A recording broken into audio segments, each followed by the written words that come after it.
안녕하세요. 저는 수선집에서 일하고 있는 49살, 손주가 있는 할머니입니다. 제가 벌써 손주가 있다고 하니 놀라실 것 같은데 어린 나이에 실수로 딸을 좀 빨리 낳게 됐어요. 저희 집은 가난했고 제 아래로 동생이 있었는데 동생은 대학에 꼭 보내야 했지만 저는 아니라고 생각했는지 저보고는 대학에 갈 생각은 절대 하지 말라고 하시더라고요.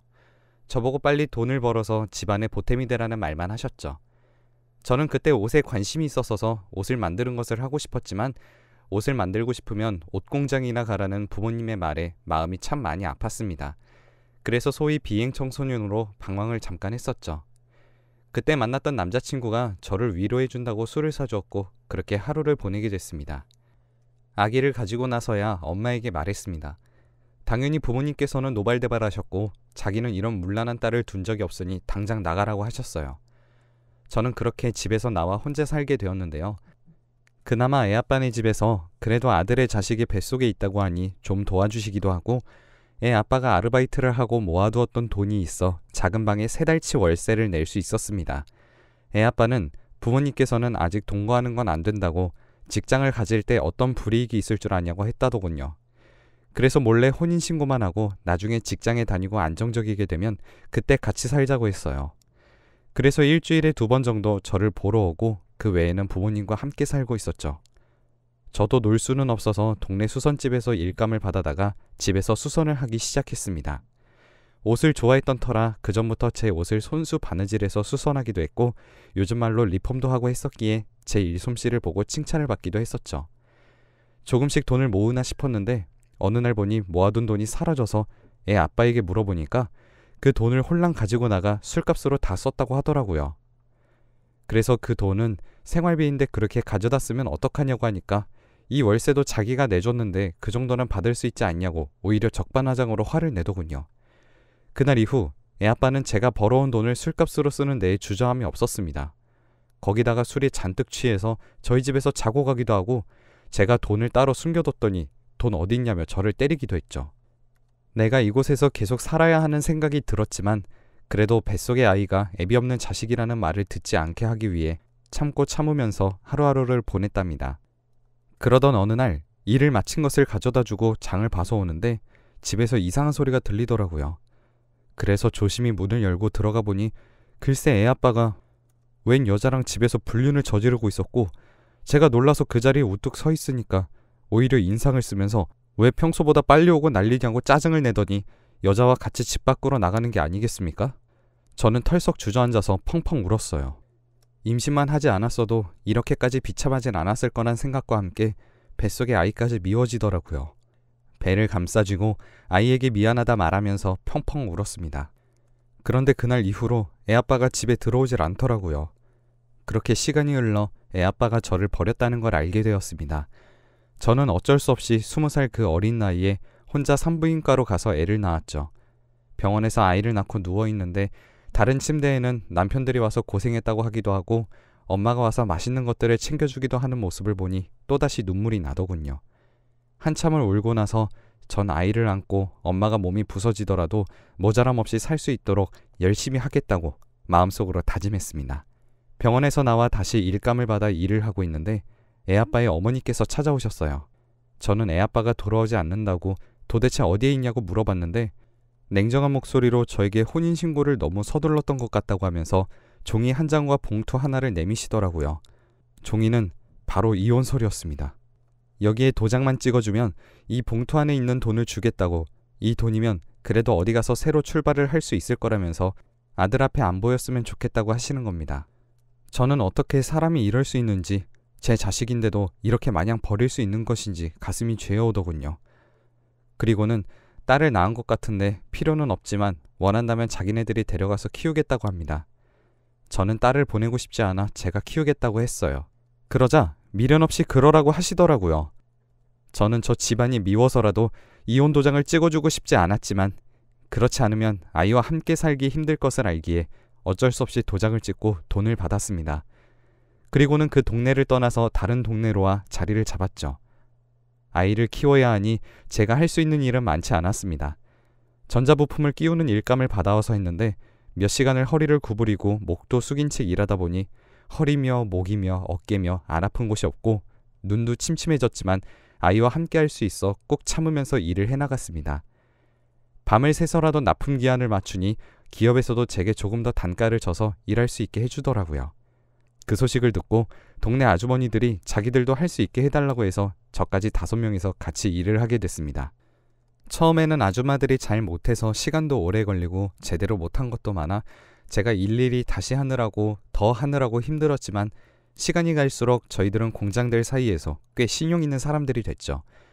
하지만 아이가 점점 자랄수록 이것으로 먹고 살기에는 조금 힘에 부치게 됐고 제 사정을 알게 된 동네 미싱 공장 사장님이 저에게 아이는 집사람이 봐주겠다고 했다면서 대신 월급이 좀 적게 나올 텐데 그래도 일할 생각이 있다면 일해보라고 하시더라고요. 저는 그저 감사한 마음에 그곳에 일을 하러 다니게 됐습니다. 그 공장에 다니면서 저는 아이를 학교에 보낼 수 있게 되었고 사모님께서 아이를 봐주시지 않아도 되자 월급도 다시 오르고 저는 아이와 함께 둘이서 살 수 있을 정도로 돈을 벌게 되었습니다. 그렇게 딸이 고등학교에 올라가게 되니 걱정이 좀 생겼어요. 바로 딸아이의 대학 등록금과 결혼 자금이 문제였죠. 저축도 꾸준히 해오긴 했지만 아직 한참 모자랐습니다. 그래서 공장 일이 끝나면 수선 일을 받아서 부업으로 일을 하기 시작했어요. 다행히 제 수선 실력은 동네에서 조금 소문이 나 있어서 조금씩 수선 일이 들어왔습니다. 그걸 알게 된 미싱 공장 사장님이 제게 다른 사장님을 소개해 주시더라고요. 수선집 사장님이셨는데 공장보다 기본 월급은 적지만 수선을 한 개수에 따라서 월급을 더 주신다고 했습니다. 저는 매일매일 늦게까지 일을 해야 했지만 더 저축할 수 있다는 생각에 힘이 들지 않더군요. 딸은 제 어미가 고생하며 산다는 걸 알아서인지 대학교에서도 장학금을 타려고 열심히 공부했고 저는 그런 모습이 한없이 기특하고 사랑스러웠어요. 아이에게 신경을 그리 잘 써주지 못했는데도 착하게 잘 자라준 것과 크게 아프지 않고 건강하게 자라준 것에 정말 감사했습니다. 그리고 딸은 휴학 한번 하지 않고 대학교를 졸업해 바로 취직까지 성공했죠. 정말 사춘기 없이 제가 신경 한번 쓰지 않게 잘 커준 자랑스러운 딸이었습니다. 그런데 딸아이가 결혼 문제로 절 속상하게 만들 줄은 정말 몰랐어요. 딸이 26살이 되던 해에 제게 결혼을 하고 싶다고 하더라고요. 저는 상대가 누구냐고 물었죠. 그랬더니 자기보다 14살이 많은 사람이라고 했습니다. 띠동갑하고도 2살이나 많은 사람이라니 오히려 저와의 나이 차이가 6살로 더 적더군요.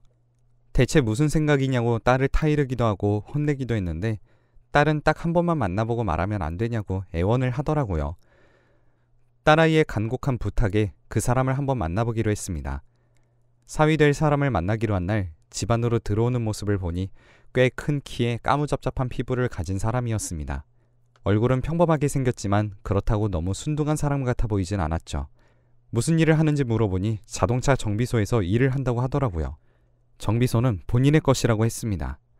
딸이 일하는 회사 근처에서 정비업을 하고 있는데 딸이 정비소 앞에서 넘어져서 무릎이 까지고 스타킹이 올이 나간 것을 보고 가게 안으로 데리고 와서 소독약을 주고 자기가 스타킹을 사다 준 것을 계기로 알게 됐다고 했습니다. 그 말에 성품은 착한 사람인가 보다 싶었지만 일단 나이가 너무 많았고 사람에겐 기술이 제일이라고 했지만 그래도 안정적인 벌이가 있는 사람과 만나게 해주고 싶다고 생각했기 때문에 저는 계속해서 그 둘의 결혼을 반대했어요.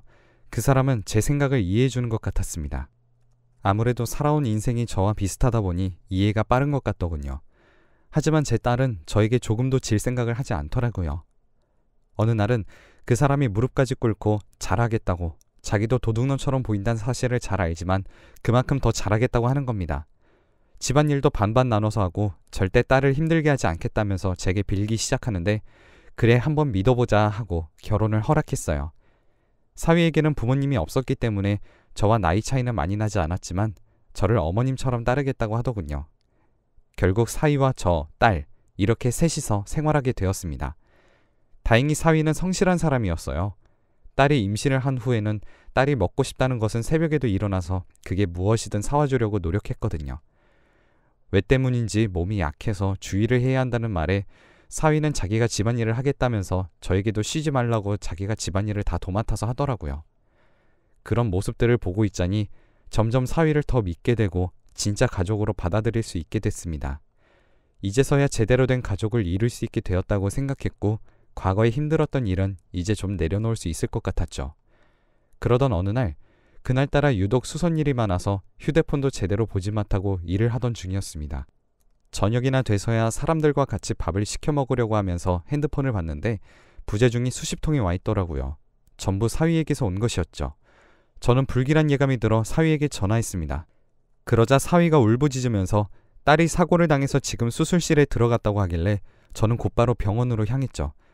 수술실 앞에서 사위가 눈물을 흘린 채 앉아 있었습니다. 얼마나 운 것인지 눈이 퉁퉁 부어 있더라고요.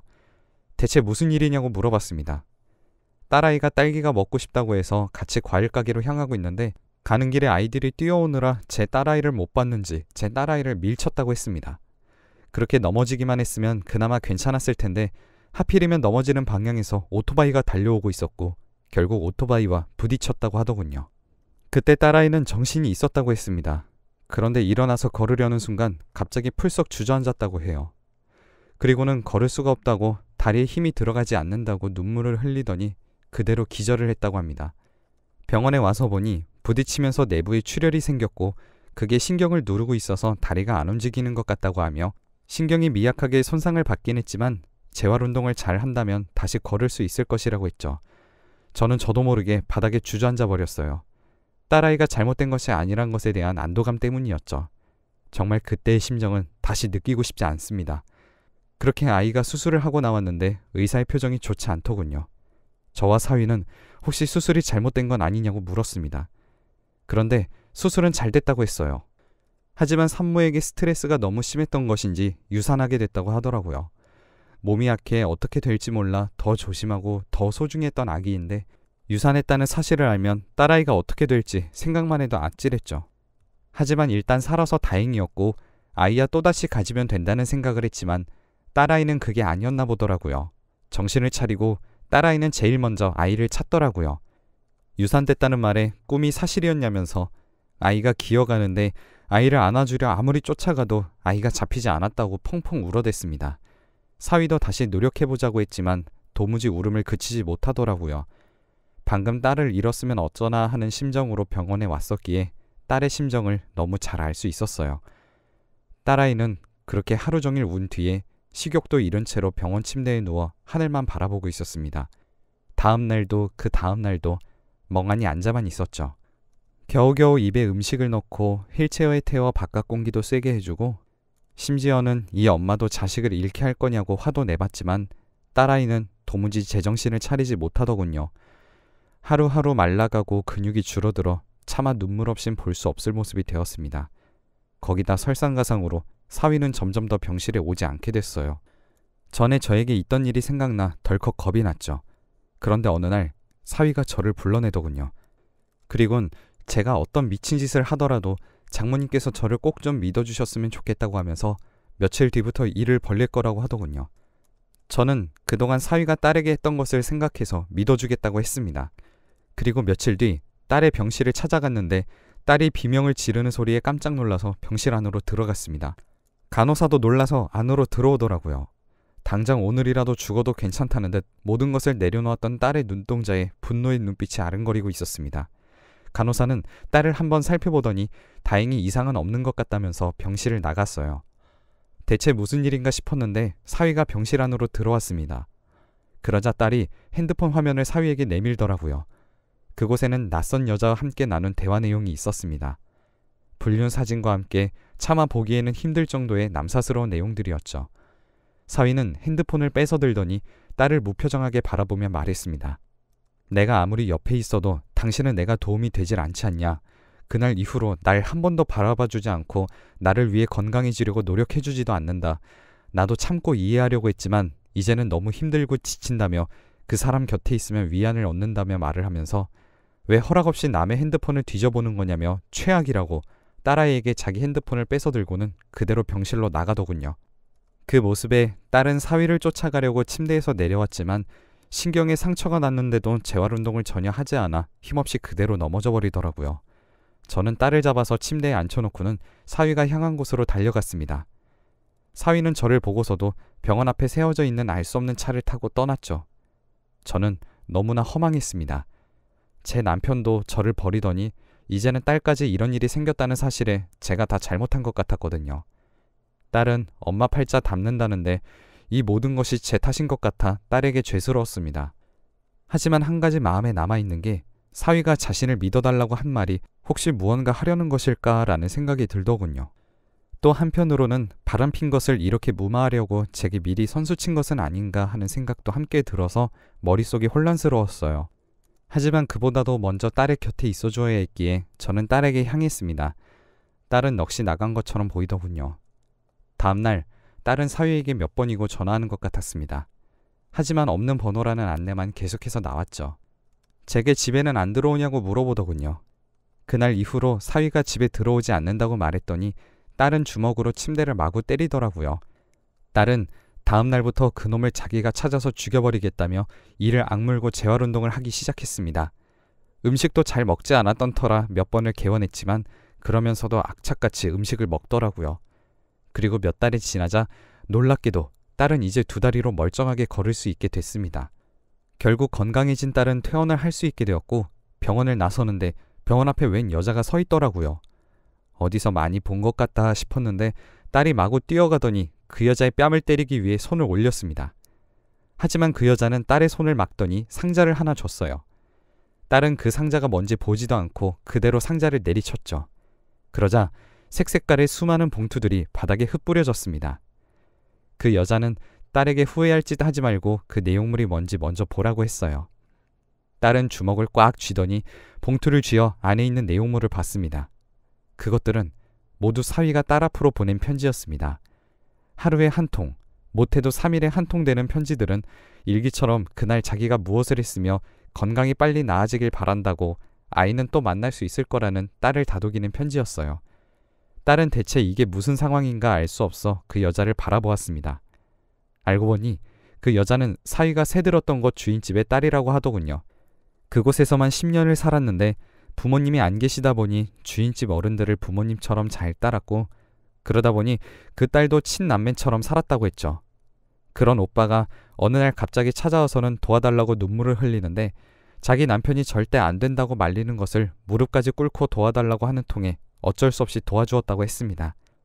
핸드폰도 없애고 과거에 살았던 주인집 댁에서 얹혀 살면서 집안일도 도와드리고 아침부터 밤까지 일만 하고 있다고 했습니다. 딸은 눈물을 흘리면서 오빠는 어디 있냐고 했고 부모님 댁에서 기다리고 있다는 그 여성의 말에 저도 같이 그곳으로 향했죠. 저희가 온 모습에 노부부는 말없이 집 안으로 저희를 들였습니다. 그리고 사위가 살고 있었다는 방을 보여주는데 정말 간소하더군요.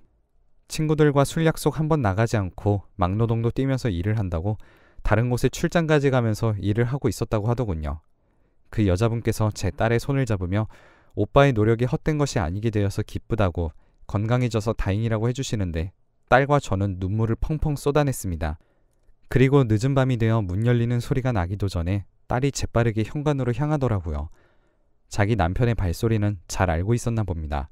철문을 열고 들어오던 사위는 자기를 기다리고 있는 제 딸의 모습에 깜짝 놀랐고 곧이어 눈물을 흘리더니 제 딸을 꼭 안아줬습니다. 그러면서 미안하다고 마음을 힘들게 해서 미안하다고 말을 하며 제 딸에게 사과를 하더군요. 그 모습을 보고 있자니 사위는 제게 믿어달라고 먼저 말을 해줬음에도 불구하고 오해만 했던 제가 그렇게 어리석을 수가 없고 미울 수가 없었습니다. 그 다음 날부터 저희는 함께 살았던 곳으로 돌아와 다시 셋이서 오손도손 살게 되었어요. 저는 결혼에 실패했지만 딸아이는 정말 좋은 사람을 만난 것 같아 다행이네요. 딸아이는 임신을 하면 또 위험해지진 않을까 걱정하는 것 같지만 사위가 좋은 사람이니 사위를 믿고 또 자식을 가지려 노력하는 것 같습니다. 그 언젠가 예쁜 손주, 손녀들로 이 집이 떠들썩해지는 날이 있겠죠. 제 사연은 여기까지입니다. 들어주셔서 감사해요.